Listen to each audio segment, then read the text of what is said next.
యేసుక్రీస్తు ఈ లోకానికి పాపుల రక్షకుడుగా వచ్చాడు. ఎలాగ వచ్చాడంటున్నాం? పాపుల రక్షకుడుగా వచ్చాడు. అంటే ఈ లోకం యొక్క అవసరత అది.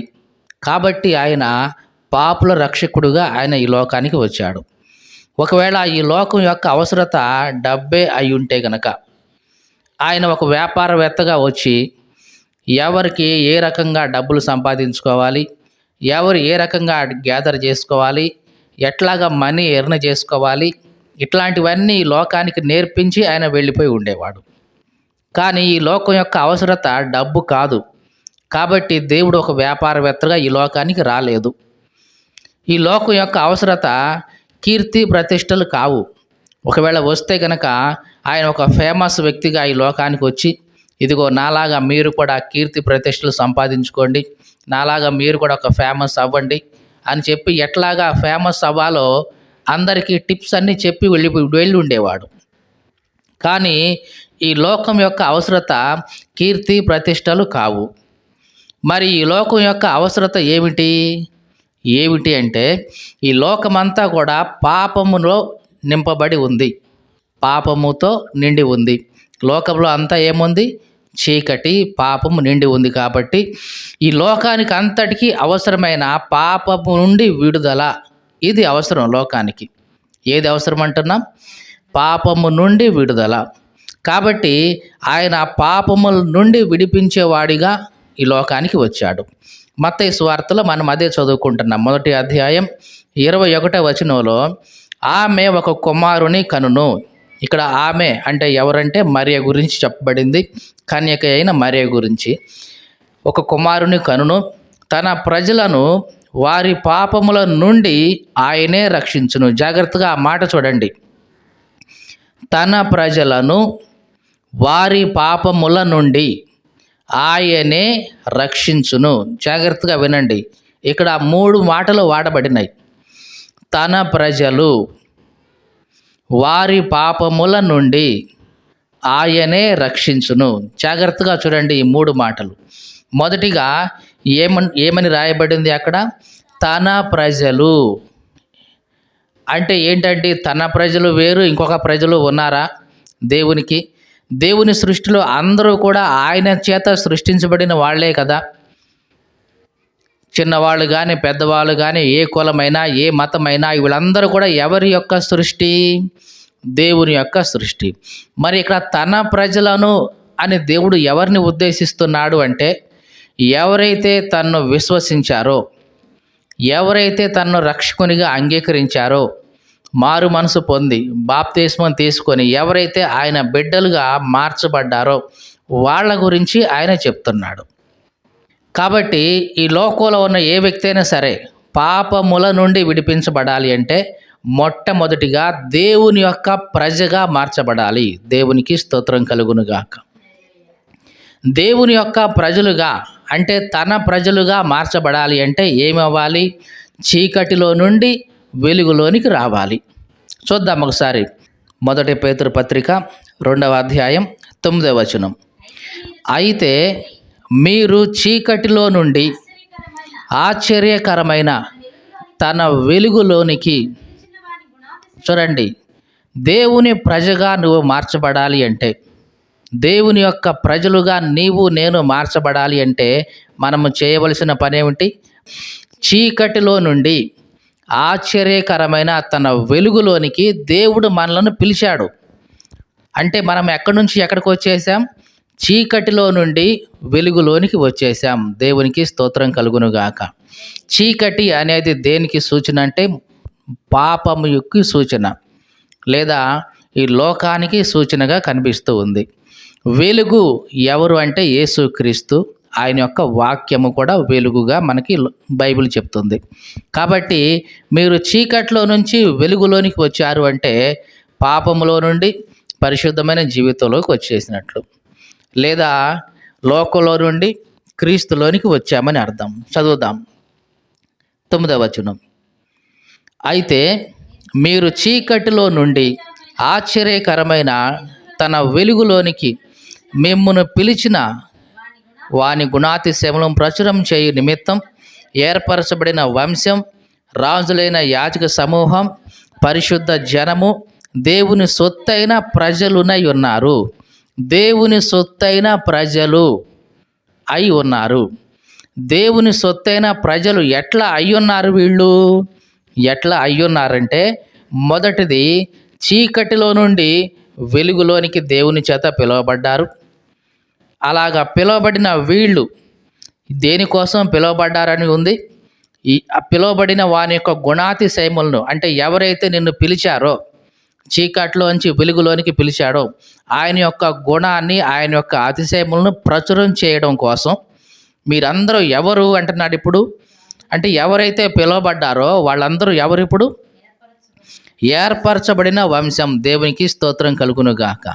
అంటే నీవు ఆయన ప్రజగా పిలువబడ్డావు అంటే, ఆయన ప్రజలుగా మార్చబడ్డావు అంటే నువ్వు ఎవరికి సంబంధించిన వాడివి? ఏర్పరచబడిన వంశం. అంటే దేవుడు నిన్ను ఏర్పరచుకున్నాడు. ఇంకా రాజులైన యాజక సమూహం. నువ్వు నేను ఎవరు ఇప్పుడు? రాజులైన యాజక సమూహం. ఇంకా పరిశుద్ధ జనము. పాపపు జనము కాదు. పాపపు జనమంతా లోకంలో ఉంది. కానీ దేవుని చేత పిలువబడిన నీవు నేను ఎవరిమి? పరిశుద్ధ జనమును, దేవుని సొత్తైన ప్రజలు. సో ఈ రకంగా దేవుని ప్రజలుగా ఒక వ్యక్తి నీవు నేను మార్చబడుతూ ఉన్నాం. దేవునికి స్తోత్రం కలుగునుగాక. కాబట్టి ఇక్కడ రాయబడిన మాటలో ఏముంది? తన ప్రజలను వారి పాపముల నుండి ఆయనే రక్షించును. ఇక్కడ ఎవరిని రక్షిస్తాడు ఆయన అంటే, తన ప్రజలను. అంటే ఎవరైతే ఆయన యొక్క పిలుపును విని చీకట్లో నుంచి వెలుగులోనికి వస్తారో వారు దేవుని యొక్క ప్రజలుగా మార్చబడతారు, పరిశుద్ధ జనంగా మార్చబడుతుంటారు, రాజులైన యాజక సమూహంగా మార్చబడుతూ ఉంటారు, ఏర్పరచబడిన వంశముగా వాళ్ళను దేవుడు ఎంచుతూ ఉన్నాడు.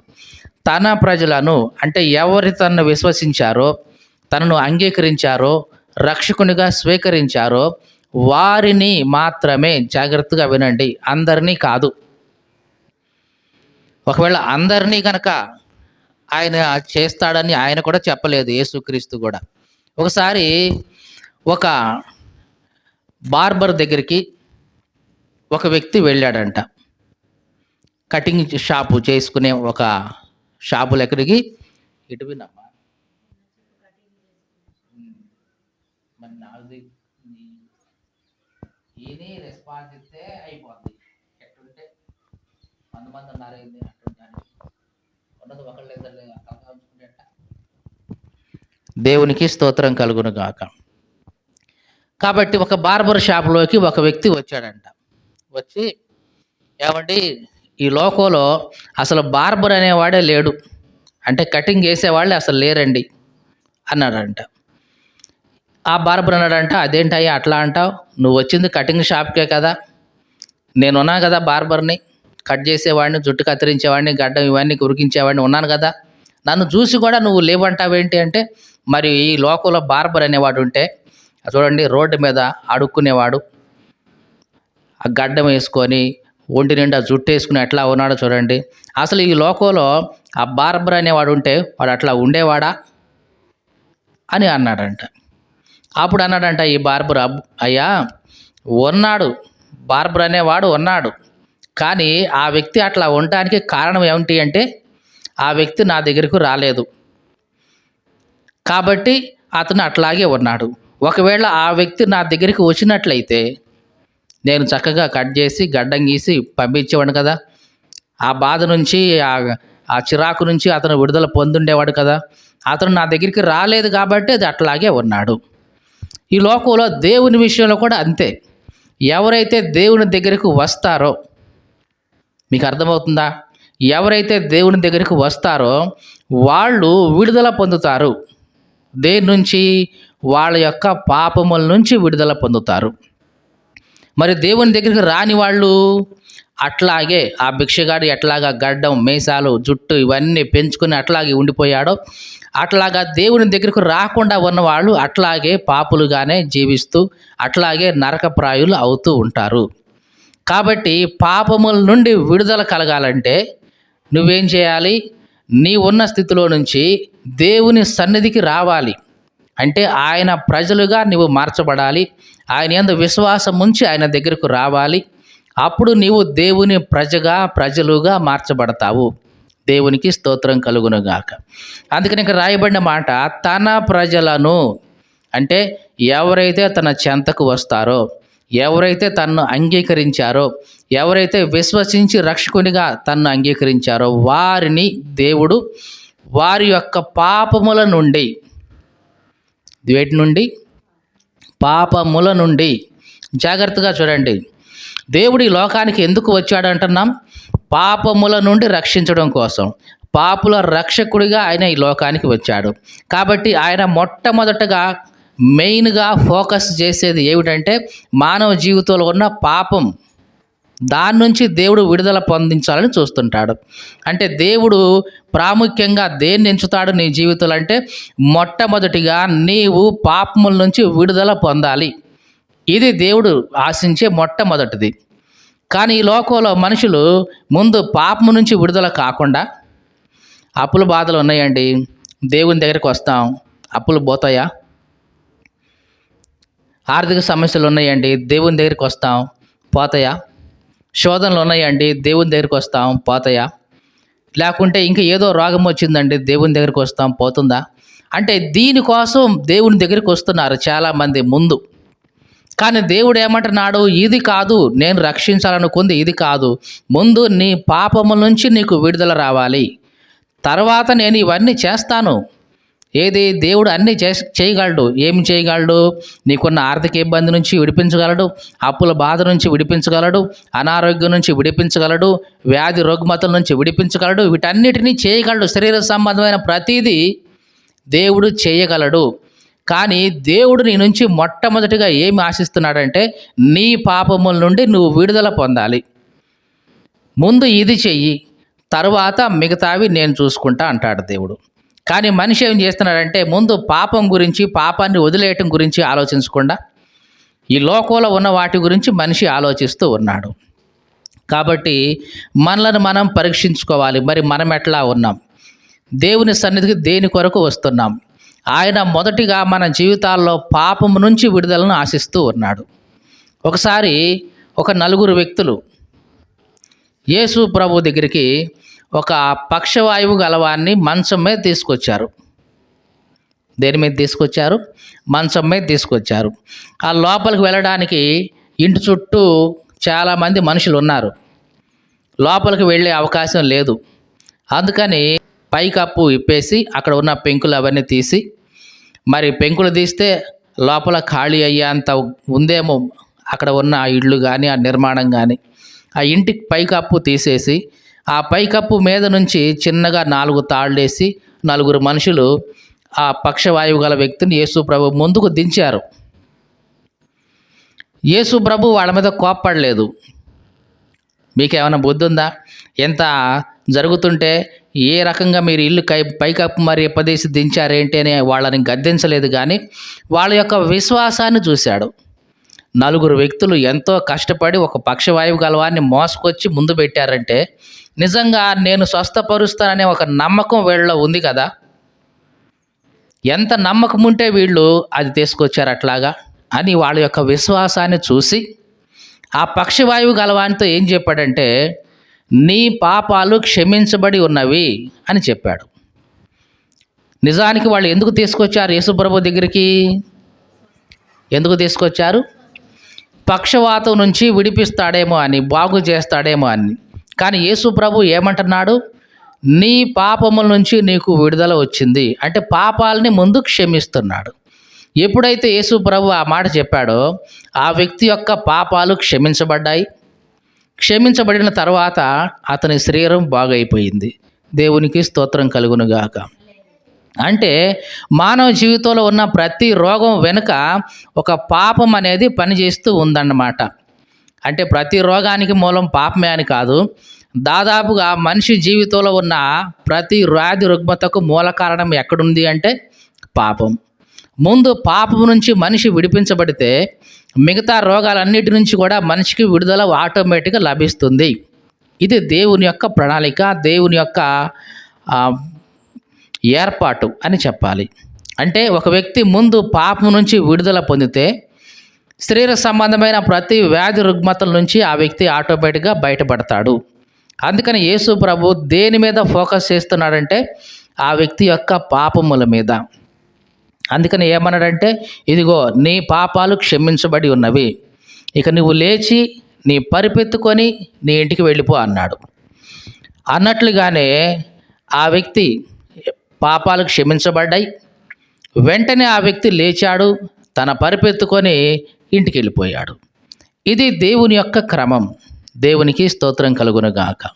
కానీ ఈ రోజుల్లో చాలామంది ఏమనుకుంటారంటే, ముందు పాపాల నుంచి విడుదల పొందడం కాకుండా ముందు అప్పుల బాధల నుంచి విడుదల పొందాలి, ముందు అనారోగ్యం నుంచి విడుదల పొందాలి, ఇంకా ఏదో ఆ సమస్య ఈ సమస్య ఉంది దాని నుంచి విడుదల పొందాలి అని చూస్తున్నారు ముందు. కానీ దేవుడు ఏమంటాడంటే, ముందు నీ పాపం నుంచి నువ్వు విడుదల పొందు, తర్వాత ఇవన్నీ నేను చూసుకుంటా అంటాడు దేవుడు. దేవునికి స్తోత్రం కలుగునుగాక. కాబట్టి తన ప్రజలను వారి పాపముల నుండి ఆయనే రక్షించును. ఇక్కడ రాయబడిన ఆ మాట జాగ్రత్తగా చూడండి. ఆయనే. మీకు అర్థమవుతుందా? మళ్ళీ ఒకసారి చెప్తున్నాను, ఆయనే. ఆయన కూడా రక్షిస్తాడు అని లేదు. మీకు అర్థమవుతుందా ఈ మాట? చాలామంది అనుకుంటారు యేసు ప్రభు అంటే అందరు దేవుడిలాగా ఈయన కూడా ఒక దేవుడు అనుకుంటారు. కాదు కాదు, ఈయనే పాపముల నుండి రక్షించేవాడు, ఈయనే రక్షిస్తాడు, ఆయనే రక్షించును. వేరే వాళ్ళు ఎవరు చెయ్యలేరు. కాబట్టి అక్కడ రాయబడిన మాట ఏమిటంటే, తన ప్రజలను వారి పాపముల నుండి ఆయనే రక్షిస్తాడు. ఇక వేరొక వ్యక్తి రక్షించలేడు, వారి వల్ల కాదు. కాబట్టి పాపుల యొక్క రక్షకుడు ఎవరు అంటే ఆయనే. ఏమంటున్నాం? ఆయనే. ఆయన కూడా కాదు. మీకు అర్థమవుతుందా? ఆయన కూడా అన్నదానికి ఆయనే అన్నదానికి ఎంత తేడా ఉందో. ఆయన కూడా అంటే అర్థం ఏంటి? ఈయనే కాకుండా ఇక చాలామంది ఉన్నారులే, అందరితో పాటు ఈయన ఒకడు అని అనుకోవాలి. ఆయనే అనడం అంటే ఇక వేరే ఆప్షన్ లేదు, ఇక వేరే అవకాశం లేదు. ఇక ఆయన మాత్రమే రక్షిస్తాడు. ఇది దేవుని యొక్క విశేషమైన లక్షణం. పాపముల నుంచి రక్షించగలిగిన వాడు ఆయన ఒక్కడే ఈ భూ ప్రపంచం మీద. ఇక మరి ఎవ్వరు కూడా లేరు. పాపముల నుంచి విడిపించేవాడు. దేవునికి స్తోత్రం కలుగునుగాక. ఇక్కడ రాయబడిన మాట జాగ్రత్తగా చూడండి. వారి పాపముల నుండి, పాపములో ఉంచి కాదు. మీకు అర్థమైందండి ఈ మాట? పాపముల నుండి విడుదల, అంతేగాని పాపములో ఉంచి రక్షణ కాదు. మళ్ళీ మాట చదువుకుందాం. 21వ వచనం. ఆమె ఒక కుమారుని కనును, తన ప్రజలను వారి పాపముల నుండి ఆయనే రక్షించును. పాపముల నుండి రక్షించేవాడు, అంతేగాని పాపములో ఉంచి రక్షించేవాడు కాదు. మీకు అర్థమవుతుందా? పాపముల నుండి రక్షించేవాడు, పాపములో ఉంచి రక్షించేవాడు కాదు. ఇది ఎట్లాంటిదంటే, ఒక బురదలో పడిన వ్యక్తిని బురదలో నుండి బయటికి లాగి రక్షించడం, అంతేగాని ఆ బురదలోనే ఉంచి ఇదిగో నీకు దీవెన తీసుకో, నీకు ఆశీర్వాదం కావాలా తీసుకో, ఆహారం కావాలా తీసుకో, ఇంకేం కావాలి తీసుకో అని ఎట్లా ఇచ్చి వాళ్ళని పెంచి పోషించేవాడు కాదు ఆయన. చాలామంది ఈ రోజుల్లో అట్లాగే అనుకుంటున్నారు, మా పాపంలోనే ఉంటామండి మేము, మాకు పాపంలో ఉండటమే ఇష్టం, కానీ దేవుని నుంచి మాకు ఇవన్నీ కావాలి. ఏమి కావాలి? ఆశీర్వాదం కావాలి, దీవెన కావాలి, స్వస్థత కావాలి, ఆరోగ్యం కావాలి, మా పిల్లలకి పెళ్ళిళ్ళు జరగాలి, వాళ్ళకి పురుళ్ళు జరగాలి, ఇంకా అన్నీ కావాలి. మేము మాత్రం మా పాపంలోనే ఉంటాం, బయటికి రాము అంటున్నారు. కానీ దేవుడు ఏమంటాడంటే, నిన్ను పాపంలో ఉంచి రక్షించేవాడిని కాదు, నేను పాపములో నుండి రక్షించేవాడిని.